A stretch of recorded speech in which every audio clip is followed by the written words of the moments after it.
তারা মায়ের মন্দিরে আপনারা প্রায় প্রতি বছরই হয়তো গিয়ে থাকেন, কিন্তু কিছু না কিছু কর্মসূচি বাকি থেকে যায়।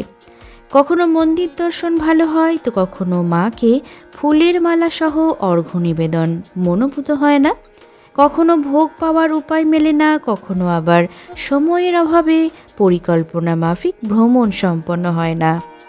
সব কিছু সময় মাফিক পরিকল্পনা করে কিভাবে ঘুরবেন, এত ভিড়ের মধ্যেও ভক্তি ভরে কোন পাণ্ডার সহযোগিতায় পুজো দেবেন এবং পুজো দেওয়ার আদর্শ সময় কখন, ভিআইপি লাইন বা জেনারেল লাইন, শিলামূর্তি দর্শনের অনুমতি, ভোগ নিবেদন সহ দক্ষিণা কত, মন্দিরের প্রায় সমস্ত খুঁটিনাটি থাকছে আমার ভিডিওতে।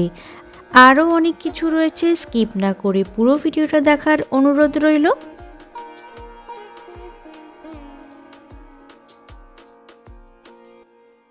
এটি কিন্তু সতীপীঠ নয়, শক্তিপীঠ নাকি মহাশ্মশান, যাই হোক কমেন্ট করে অবশ্যই জানাবেন। আমাদের পুরো জীবদ্দশায় মা তারার দর্শন না পেলে জীবনটাই বৃথা।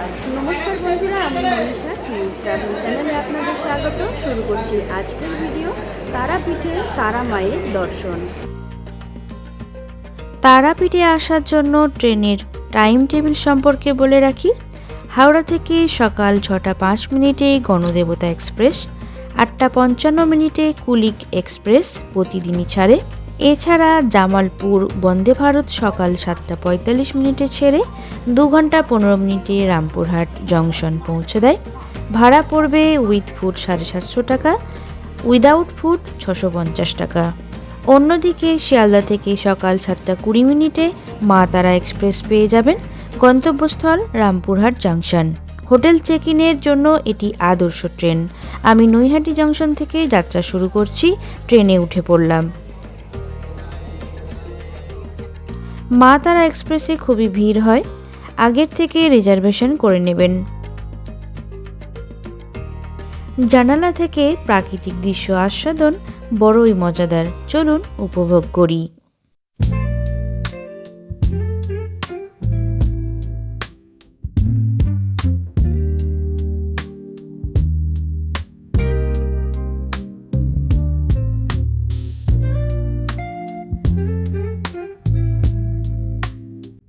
হুগলি নদী পার করে ব্যান্ডেল জংশন। শুধুমাত্র মা তারা এক্সপ্রেস ব্যান্ডেল জংশন হয়ে যায়, বাকি হাওড়া থেকে ছেড়ে আসা ট্রেনগুলো ডিরেক্ট বর্ধমান জংশন হয়ে যায়।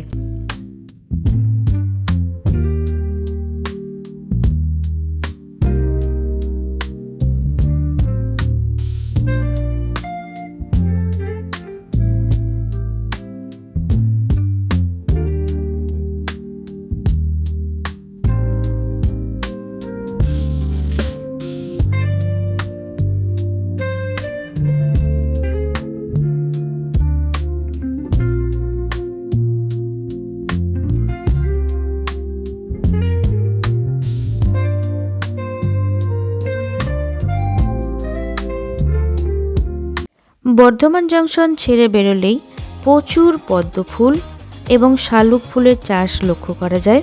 এছাড়া ধান চাষও লক্ষ্য করা যায়, দেখতে বড়ই মনোমুগ্ধকর।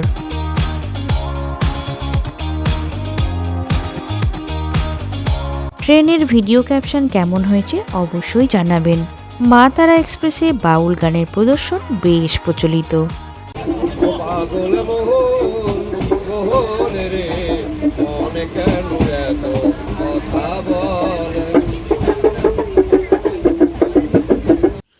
বেলা প্রায় 11টা, স্টেশন তারাপীঠ রোড।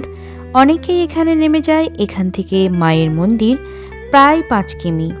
সকাল 11:30 নাগাদ পৌঁছালাম রামপুরহাট জংশন।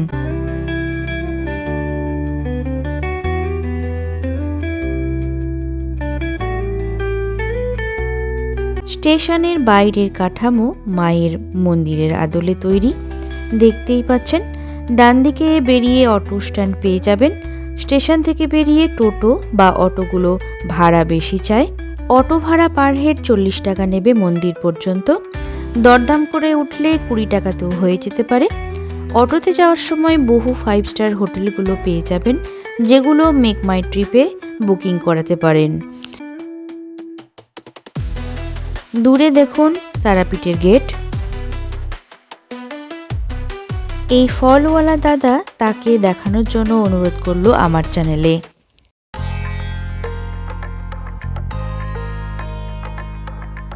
দ্বারকা নদীর ওপর দিয়ে চলে গেছে রাস্তা। রাস্তার ডান দিকে মন্দিরের গেট, গেটের বিপরীত দিকে আমাদের হোটেল, ডান দিকে ঢালু রাস্তা দিয়ে নেমে যেতে হবে।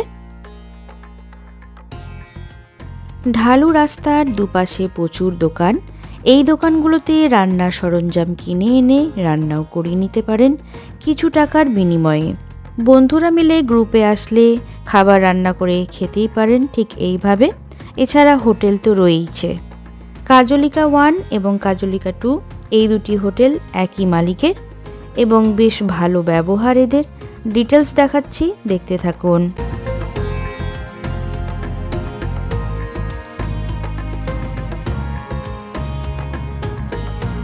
আমাদের হোটেল কাজলিকা 2 নতুন তৈরি হচ্ছে। কাজলিকা 1-এর বুকিং আমরা এবারে পাইনি। রুমগুলো দেখাচ্ছি, ভালো লাগলে আসতেই পারেন। আমার সাজেশন আপনাদের কাছে শেয়ার করলাম, কোনো প্রমোশনাল ভিডিও নয় এটা। দোতলায় আমাদের ঘর। প্রায় প্রতিটি ঘরেই ডাবল বেড রয়েছে। 3 জন আরামেই থাকতে পারেন। পর্যাপ্ত পরিমাণে ফ্যান, লাইট, টিভি রয়েছে। অনলাইন রেজিস্ট্রেশন কিন্তু এই হোটেলের নেই। তারাপীঠের লোকের সমাগম দিন দিন বাড়ছে। মন্দির চত্বরে খুব অ্যাভারেজ হোটেলগুলোই অ্যাভেলেবেল থাকে। যদি আপনারা একটু ভালো হোটেলে থাকতে চান তাহলে মন্দির থেকে দূরবর্তী স্থানে থাকতে হবে। আমরা নিয়েছি এসি রুম, পরিষ্কার পরিচ্ছন্ন রুমগুলো।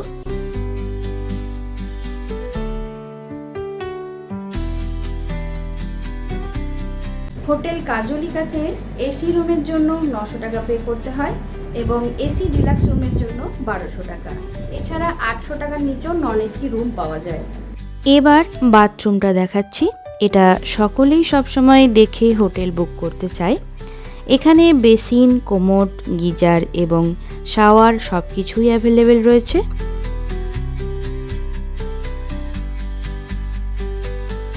হোটেলে প্রবেশ করে স্নান সেরে এবার যাচ্ছি মায়ের মন্দিরে মাকে দর্শন করতে। বেলা 12টা থেকে 1:30 পর্যন্ত মায়ের ভোগ লাগানো হয়। এই সময়ের পর যদি মন্দির যাওয়া যায়, মন্দির ভীষণ ফাঁকা থাকে এবং ভালোভাবে মা তারার দর্শন পাবেন। দিনের পর দিন দ্বারকা নদীর জল ঘোলাটে হতে শুরু করেছে। প্রচুর পরিমাণে পলিউশন।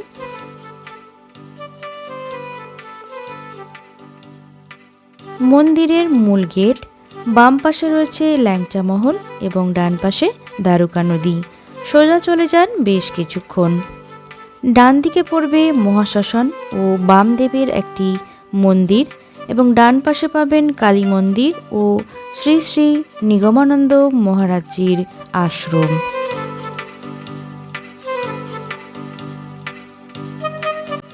মন্দিরের 2 নম্বর গেটে বেশ সিকিউরিটির ব্যবস্থা করা হয়েছে যাতে সুষ্ঠুভাবে মন্দিরে প্রবেশ করা যায়।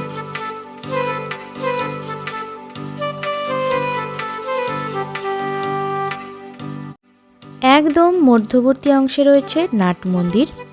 বিবাহ ক্রিয়াকলাপ এবং যজ্ঞ অনুষ্ঠানাদি সম্পন্ন হয়ে থাকে।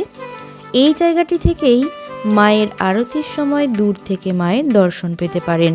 দেখুন,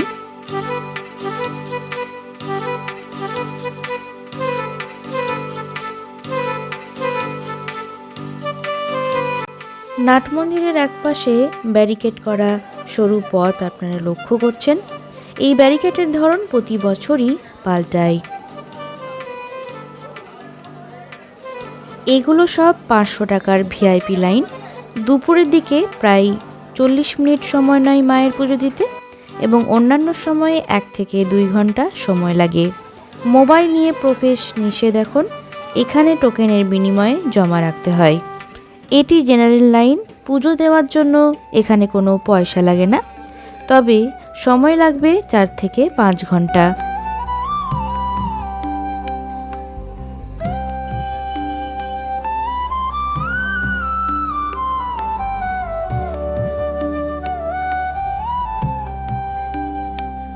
শোনা যায় বহু পূর্বে এই জীবিত কুণ্ডে মৃত ব্যক্তি নাকি বেঁচে ফিরে আসতো, তবে বর্তমানে এই কুণ্ডে প্রায় জলের চিহ্নই নেই বলা যেতে পারে।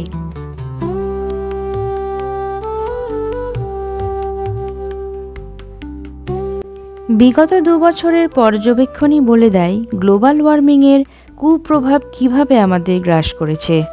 এবার চলুন শুনে নিই আমার পরিচিত এক পান্ডার বক্তব্য। কখন কখন পুজো হয়? মায়ের পুজো প্রত্যেক দিন ভোর 3টের থেকে শিলামূর্তির পুজো চালু হয়। হ্যাঁ। এবারে তারপরে শিলামূর্তি পুজো চালু হয়ে মায়ের রাজবেশ শুরু হয়। শুরু হয়ে যাওয়ার পর রাজবেশের পুজো হয়ে আরতি হয়ে সাধারণ মানুষের পুজো চালু হয়। 12টার থেকে লাইন বন্ধ থাকবে, মানে পুজোর লাইন বন্ধ থাকবে। মন্দির পরিষ্কার করার পর মায়ের ভোগ নিবেদন হবে 1টা 15-এর মধ্যে। তারপর 1:30টার থেকে আবার পুজো চালু হবে। আচ্ছা, কেউ যদি মনে করে ভোগ নিবেদন করবে দুপুরবেলা বা সন্ধেবেলা, যেটা শীতল ভোগ বলা হয়, হ্যাঁ, সেটা কিভাবে করা যায়? শীতল ভোগ যদি আপনি করাতে চান আপনি থেকে পুজো করাবেন, মানে প্রসাদ নেবেন, প্রসাদ নিয়ে পুজোর যে পান্ডা করাবেন সেই পান্ডাকে বললেই আপনাকে সেই ব্যবস্থা করবেন। করে দেবো। রাজভোগ যেটা আছে সেটা 5 রকমের তরকারি, ভাজাভুজি থাকবে, 2টো তরকারি থাকবে, টক থাকবে, পায়েস থাকবে, রসগোল্লা হ্যাঁ আর মাছ ভাজা থাকবে। হ্যাঁ। আচ্ছা, দুটোর প্রাইস কি? প্রাইস হচ্ছে যেমন 501 টাকাও পাবেন, সেটা আপনি একজন কি দুজন খেতে পারবেন। আচ্ছা আর 1100 টাকা দিয়ে শুরু করলে আমরা 3-4 জন আচ্ছা। ওটা স্পেশাল আপনি নিজের হাতে মাকে নিবেদন করিয়ে আপনি খেতে পারেন। আর শীতল ভোগটা?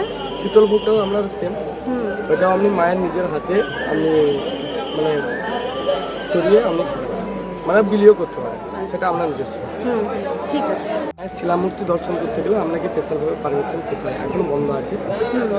আগে মায়ের শিলামূর্তি দর্শন হতো, এখন বন্ধ করা হয়েছে শ্রাবণ মাস থেকে। শ্রাবণ মাস আগের বছর শ্রাবণ মাস থেকে বন্ধ করা হয়েছে। আচ্ছা। ঠিক আছে?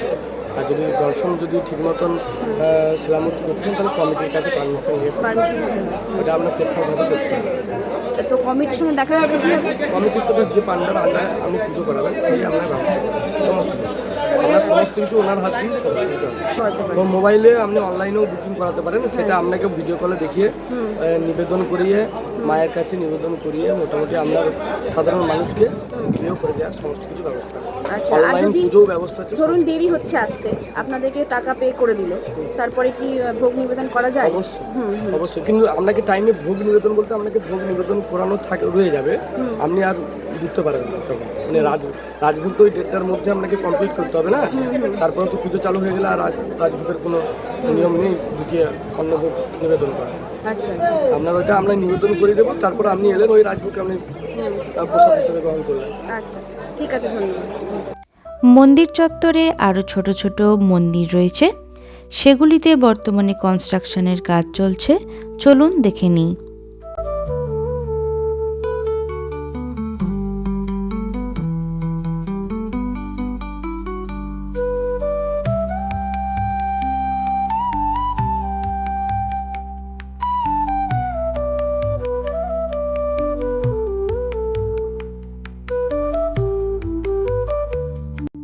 এখানে বলি প্রথার প্রচলন আছে, এটিই বলির স্থান। এছাড়া গ্রহদশাজনিত বিপদ নিষ্পত্তির উদ্দেশ্যে যজ্ঞাদি হয়।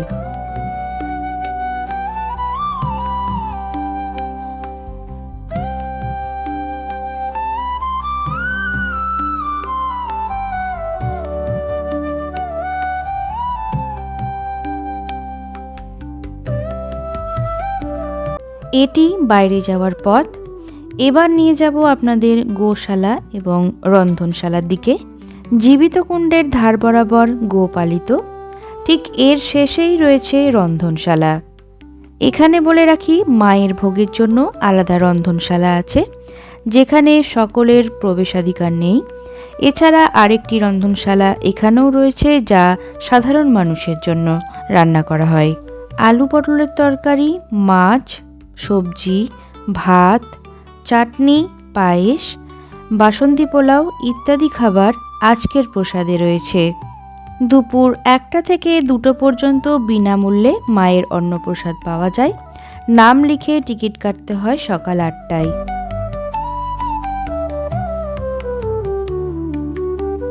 মন্দির থেকে পুজো দিয়ে আমরা একটু দোকানপাটগুলো দেখে নেব, দেখতে থাকুন।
প্যারার দোকান অনেকই রয়েছে, তবে আমার পছন্দের দোকান মৌচাক। কত করে কিলো? 400 টাকা কেজি। আর কি আছে? এখন 360 টাকা আছে। 360 টাকা। কোনটা? কোনটা? আচ্ছা আচ্ছা, 400 টাকা। মন্দিরের বাইরে নিরামিষ টাটকা খাবার খেতে চাইলে হোটেল সুন্দর, এছাড়া হোটেল শঙ্কর রয়েছে। অন্যদিকে শিবশঙ্কর হোটেলে আমিষ খাবার খেতে পারেন, বেশ সুস্বাদু। 2 রকমের সবজি, ডাল, ভাত, চাটনি, পাঁপড় দিয়ে 80 টাকার প্লেট। প্রায় সব হোটেলেই পাবেন, কম বেশি সবই বেশ ভালো খেতে। মা তারা এক্সপ্রেসে এসে দুপুর 2:30টার মধ্যে পুজো শেষ করে লাঞ্চ সেরে হোটেলে রেস্ট নিন। পরের দিন সকাল 8টায় বেরিয়ে তারাপীঠের সাইট সিইংগুলো ঘুরে নিন। তাহলে তারাপীঠের সফরটা হবে 1 নাইট 2 ডেজের পারফেক্ট ট্যুর। আর সাইট সিইংয়ের ভিডিও দেখতে চাইলে অবশ্যই জানাবেন। আশা করি সব ইনফরমেশন আপনাদের কার্যকারী হবে, অর্থাৎ সেইভাবেই ট্যুর প্ল্যান করবেন। ভিডিও ভালো লাগলে লাইক, শেয়ার এবং চ্যানেলটা সাবস্ক্রাইব করার অনুরোধ রইল। আজকের মতো বিদায় নিচ্ছি, দেখা হবে পরবর্তী পর্বে। সকলে সুস্থ থাকুন, আনন্দে দিন কাটান, বাই।